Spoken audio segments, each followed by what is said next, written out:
Letters from a Stoic by Seneca, Letter 39 on Noble Aspirations. I shall indeed arrange for you, in careful order and narrow compass, the notes which you request, but consider whether you may not get more help from the customary method than from that which is now commonly called breviary, though in the good old days, when real Latin was spoken, it was called a summary. The former is more necessary to one who is learning a subject, the latter to one who knows it. For the one teaches, the other steers the memory, but I shall give you abundant opportunity for both. A man like you should not ask me for this authority or that. He who furnishes a voucher for his statements argues himself unknown. I shall therefore write exactly what you wish, but I shall do it in my own way. Until then, you have many authors whose works will presumably keep your ideas sufficiently in order.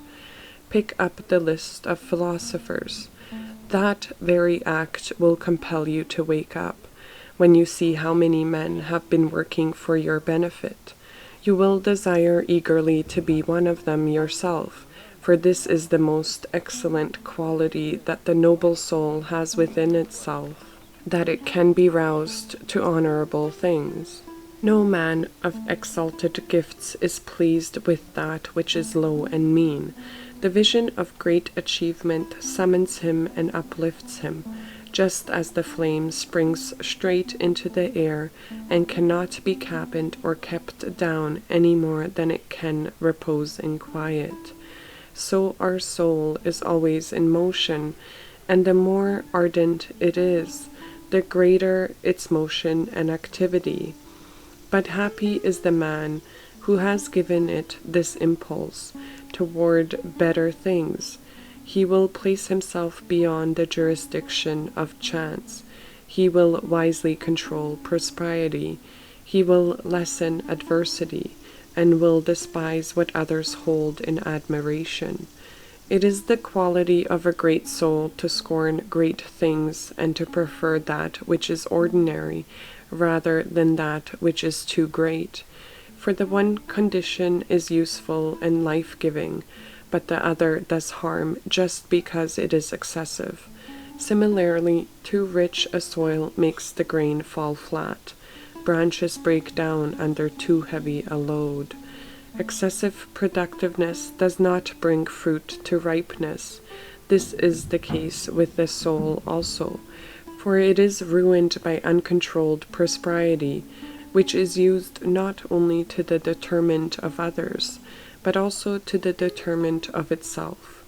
What enemy was ever so insolent to any opponent, as are their pleasures to certain men?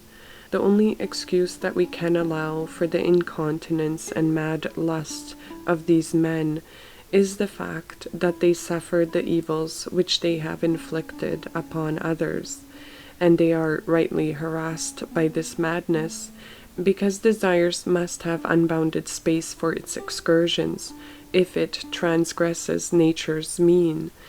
For this has its bounds, but waywardness and the acts that spring from wilful lust are without boundaries. Utility measures our needs, but by what standard can you check the superfluous? It is for this reason that men sink themselves in pleasures, and they cannot do without them when once they have become accustomed to them. And for this reason they are most wretched, because they have reached such a pass that what was once superfluous to them has become indispensable. And so they are the slaves of their pleasures, instead of enjoying them.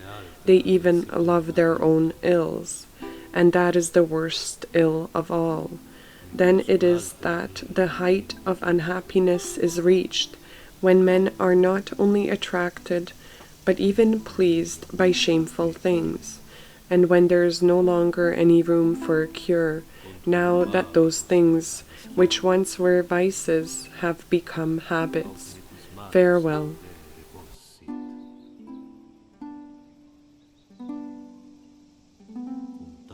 Scientes Sebastian.